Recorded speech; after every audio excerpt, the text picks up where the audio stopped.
Well, welcome into another daily editorial here on the KE Report, chatting with Jordan Roy-Byrne, founder and editor of The Daily Gold. Jordan, let's start off with the US dollar, because the US dollar has rebounded quite strongly over the last about week and a half, and now is back pretty solidly above that 98 level. It's at 98.24 right now. This dollar strength maybe goes hand in hand with still some investors just looking at the US as still one of the strongest economies or markets out there. Just look at what's going on in the US equity market. But before we get to US equity markets, please share your assessment of the US dollar. Well, coming into the year, it looked like the dollar was really at risk of a major breakdown, and it broke below the 200-day towards the end of last year, and then at the very end of the year, it tested the 400-day, the rising 400-day moving average, and it's been able to sustain that bounce. And today, it's pushing above 98, and so it's making another higher high just as far as this rebound since the very end of last year. So there's a lot of resistance, I think, around 97. So, but the dollar has kind of been grinded higher over the last few years. It's kind of been sideways at the same time, but it hasn't, the times it looked like it was about to make a big move higher, it put in a peak and then it corrected. And then there's been one or two times where it looked like, oh, this thing could really start to break down.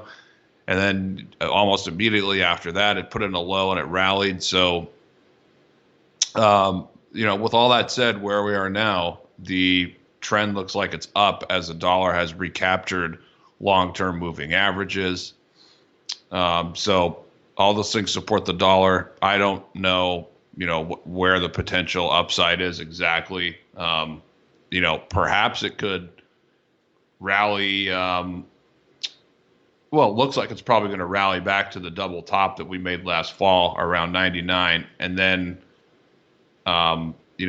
if it can surpass that, then that brings into play I think you got to go back to 2017, or the tail end of 2016, or the first day of 2017 when it made that peak just above 103. So yeah, the uptrend now looks like it's intact, and I think, Corey, if we see this rebound in the dollar continue, ultimately, I think it's going to be bullish for precious metals, because ultimately it could lead to lower bond yields. I know that's not happening in the last day or two, but that could ultimately happen, and then that could force the Fed to cut. So I don't want to get too far ahead, but maybe right now it's not necessarily super bullish for precious metals, but if this thing is able to sustain this rebound and it runs up a little bit more, and then the equity market starts to correct, all those factors could be really bullish for gold, but just not immediately. So, Jordan, are you drawing the same conclusions that I said on the intro, where investors are looking at the U.S. broadly as almost the safest of the markets, and that's why we're seeing the U.S. dollar move up, also U.S. markets broadly move up, but we're not seeing a major sell-off in some of these safe havens like bonds or gold? Yeah, I mean, that makes sense. I think, the U.S. having, emerging markets had a big recovery the last couple of days, but they did sell off quite a bit. If you think the dollar is going to trend higher, then that makes, from a foreigner's perspective, that makes U.S. stocks more attractive.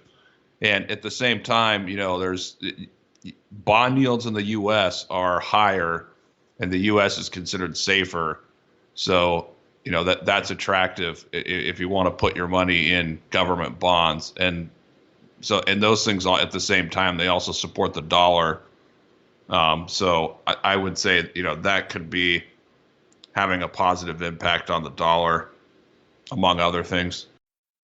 So how about the U.S. equity markets? The weakness that I know some of the bears were jumping on just a couple weeks ago, or even last week, saying that, these markets are going to go down. They could easily drop 10% down to, say, that 3,000 level.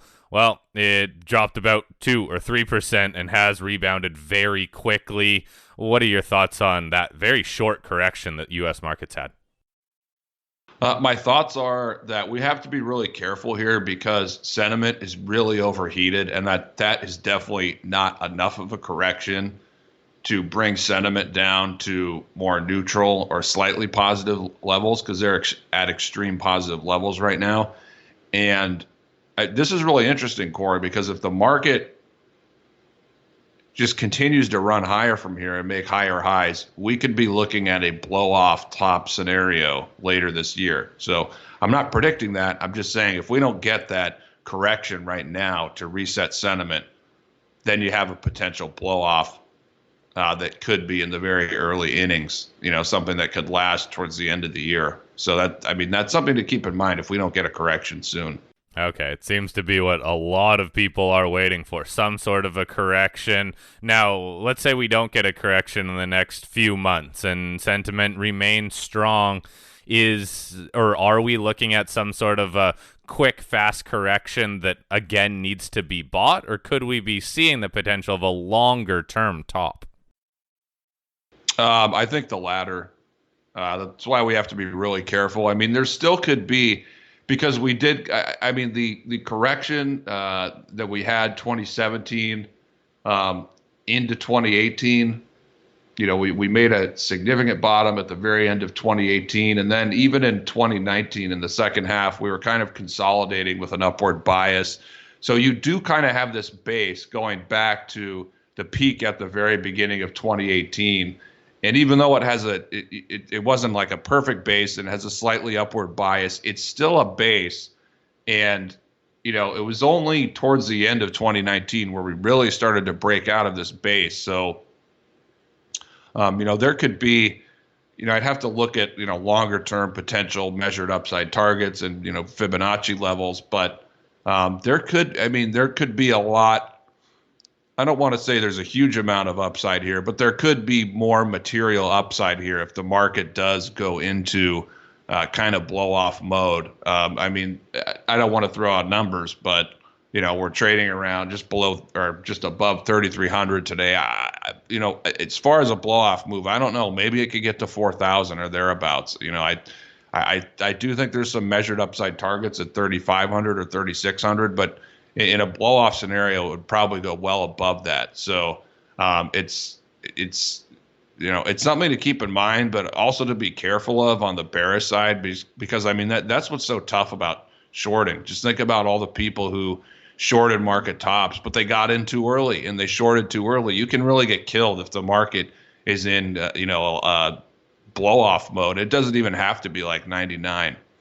So it'll be very interesting to see if we don't get a correction. We could be in the early stages of a blow off move. And as far as a longer term top, we could have a top in a recession, but I don't think people should make the mistake that this is another 2008 and everything's going to fall apart and the market's going to drop 50%. I don't think we could have a bear market. Like, we could certainly have a bear market. I just don't think it would be that severe as 2008. All right, let's get some comments on the precious metals market. Gold has been, very volatile recently, and it did even break to some higher levels just last month. But one thing that you and I were talking about is that silver and gold stocks did not make a new high during this rally. Take us through your assessment, big picture of gold, but also considering what silver and the gold stocks have done. Well, big picture, you really have to watch what the gold stocks and silver are doing.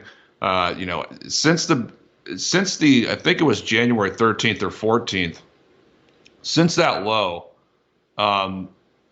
silver has been really weak and has barely done anything.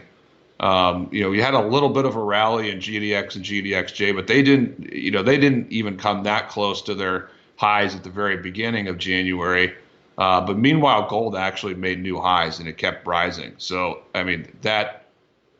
that high that gold made was not confirmed by silver and the gold stocks. And I could also throw in silver stocks, which, by the way, Corey, silver stocks bottomed in the middle of October. They were already showing strength then and then at the end of November. So the silver stocks, they were really hinting at the strength we had around the holidays.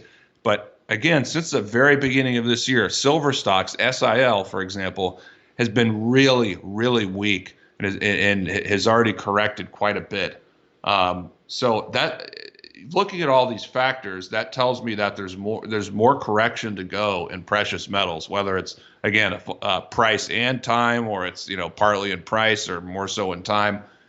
I don't know, but you look at the last 2 days before today, Corey, gold, testing 1,600, rejected there, had lost about $45 in 2 days. So I think gold has put in a top there, just below 1,600. And honestly, Corey, looking at the price action in GDX and GDXJ since the beginning of the year, it looks like a bearish consolidation to me. So I do see risk that the miners could test their 200-day moving averages, which that's not calling for anything too dramatic at this point. And I'd also add in, remember, Corey, the net spec position in gold, and less so silver, but really in gold, I mean, that's been elevated for months, and that has not come down. So, if we see gold break, just go a little bit lower, lose 1540, you could see the specs come in and, do more selling, which is a good thing as far as sentiment, but, that'll drive the price lower. So I think the short-term outlook here, you have to be cautious in precious metals. Bigger picture, I'm still very, very bullish. And I'm thinking, the market looks, right now it's pricing in close to 2 rate cuts, I think, for this year. I think for precious metals, we have to get closer to that rate cut. When it looks like it's almost imminent or a certainty, that's when you'll see precious metals really move. And so if the next rate cut is June or July, then the market could be, it could be a month or two before that when it's in position to begin a really big leg up. I'm not saying that we're going to correct for another 2, 3, 4 months. I don't know. I don't have a crystal ball, but as far as the next coming weeks, it just looks like we have to be cautious. The path of least resistance is probably lower, but again, zooming out in the big picture, like you asked me, still very bullish for this year, but it's important to know where we are in the short term, because you may get a better entry point in March.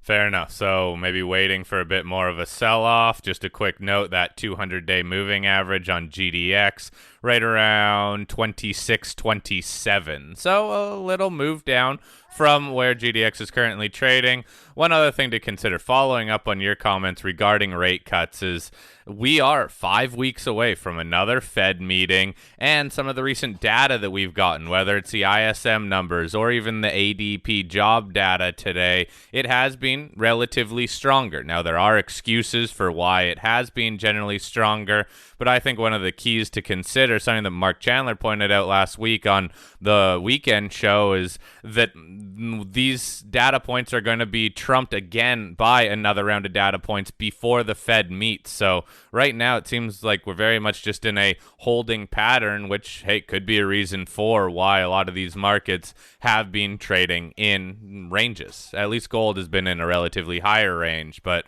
yeah, the gold stocks and even silver, they're not showing a ton of strength right now. Jordan, good chatting with you. Thanks for breaking down your thoughts on a few of the different markets that we follow. Have a great rest of your week.